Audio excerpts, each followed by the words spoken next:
nag-order na ang PNOCEC ng 1.04 milyong bariles ng diesel. Meron ding 142,000 na bariles na i-deliver ngayong linggo. Ang natitira ay darating sa buwan ng Abril.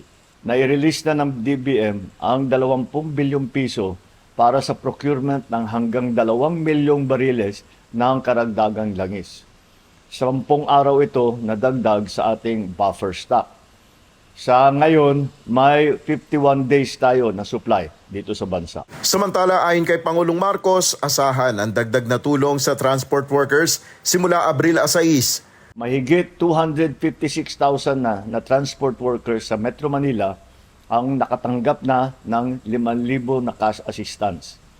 May 1.28 billion pa na ibibigay. Magsisimula na ang nationwide na pagbigay sa April 6. Asahan rin anya ang suporta ng gobyerno sa agriculture sector, partikular na ang mga magsasaka at mangingisda na apektado ng patuloy na pagtaas ng produktong petrolyo.